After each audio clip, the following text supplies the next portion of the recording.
While we know you enjoy seeing the big, impressive layouts we often show you in Great Layout Adventures, many of you have told us you'd like to see something a little smaller. Not everyone has a huge space to construct a massive empire, but you may have a spare room. That was the situation with a family in Cincinnati, Ohio, where a 15 by 21 foot room was set aside for the trains. Meet retired Judge Eugene Utz, who, along with his son Gene, created a railroad with a big feel in a small space. Having been into Lionel for years, their elusive dream was to build a highly scenic, finished layout. The judge explains how it came to be. The credit should go to my son Gene because he decided that it was time and that we should really reconstruct the layout because he knew I was interested and I knew he had been from a child on. And as he grew older, well, he decided it's later than you think and we better do it now or never.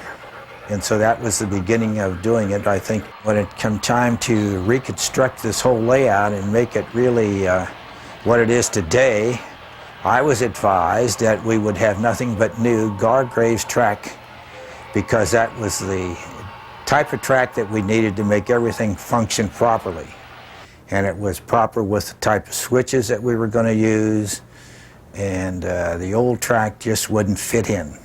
Obtaining maximum operating potential from the room's limited dimensions was a challenge conquered by the layout designer, who is none other than our own Jim Barrett.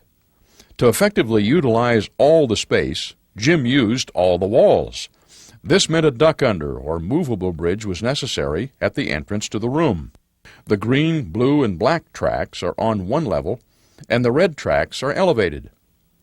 A ramp connects the two, and reverse loops are located on each level to permit trains to operate over the entire layout. After the major construction was completed, we continued on building the layout as far as the scenery, and my idea was to build the scenery from actually trial and error because I've never done any modeling. The railroad is powered with two MTH Z4000 transformers and one Lionel ZW.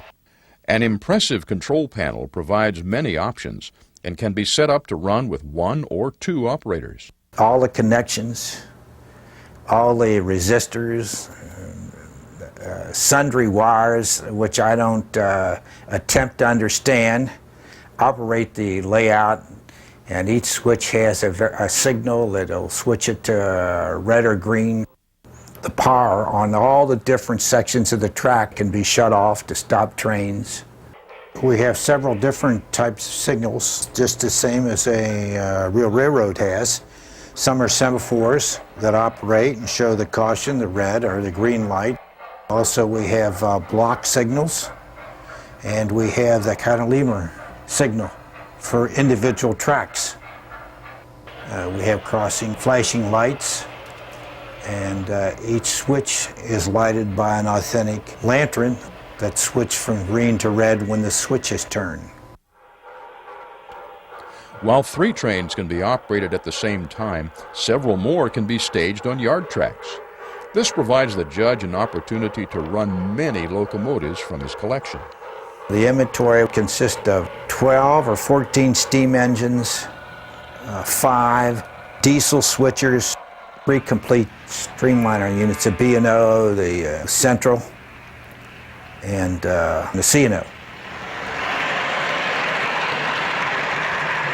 The last 2 that I purchased was the Great Northern, which is a fantastic engine. Now that's the latest MTH that I have. It does all of the operations fantastically. Not only the whistle is, in my opinion, is authentic, the bell ringing, and its chugging sounds, the smoke, how it operates, it's synchronized with the turn of the wheels, and it's just the greatest engine we have. And it's a rather large engine. Of course, the same day I bought a Mikata, and while that's a smaller engine, that has all the same features, and they're both just super engines, and when I see another one strikes my fancy, I'll buy it. The original, as we referred to them then as toys, were all Lionel toys that were my son Gene's. And of course, we continue to use the ones that we think are appropriate, like the switchman station there. While it's modified to the extent that it doesn't entertain the same Lionel colors, it's fitting now as a proper function on that freight yard track there. And then of course the engine house is relatively new. That was weathered by my son, and he built that. The culvert loader was the original part of it, was a gift to my son from my brother when my son was very young. The barrel loader was originally my son Gene's.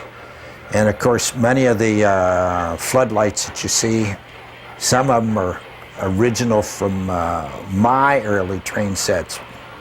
The manufacturing station was modified to resemble what my father did as an engineer. The Cincinnati Bigford Tool Company, where he was their chief engineer.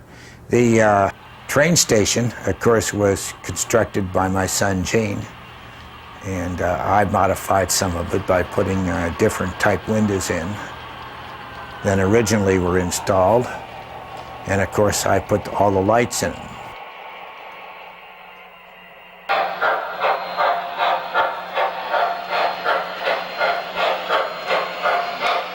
Much of the upper level track runs along trestle work and is supported by balsa wood bents. My wife and I spent many hours gluing them all together. And I don't remember how many it was, but it was a fantastic amount. We had glue on our fingers from one end to the other. At any rate, it was interesting, and Mom and I spent many hours down in the basement constructing those. And I thought we did an excellent job, and of course the design, I think, is fantastic. The backdrop is originally made out of plain masonite, and the corners, the four corners are bent and attached to 1x2s. After they're placed on there and construction is complete, then it was painted a sky blue color.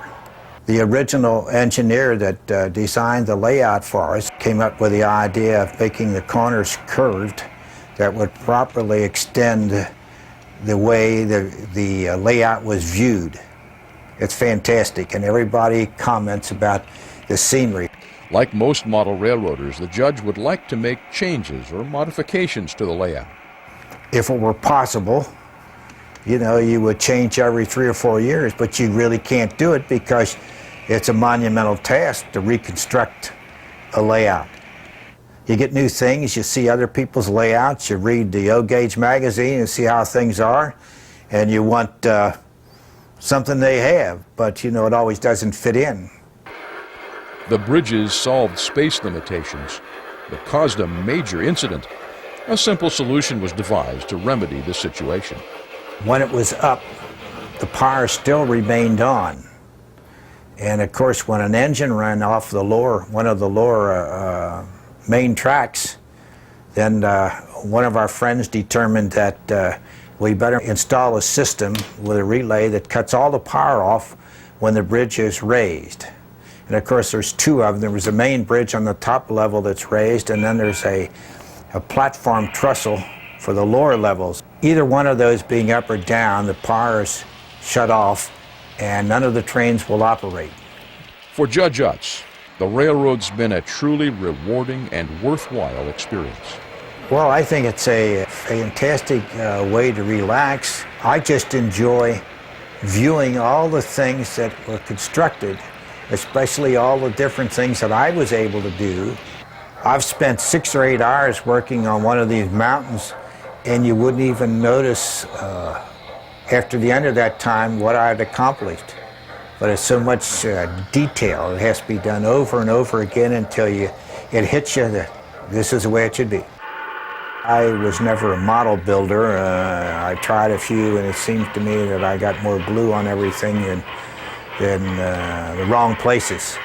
But it was really very interesting to be able to do the different things on this layout that I never even considered. I always thought somebody had to build that and do all those things, but you know, it wasn't that difficult once you get started.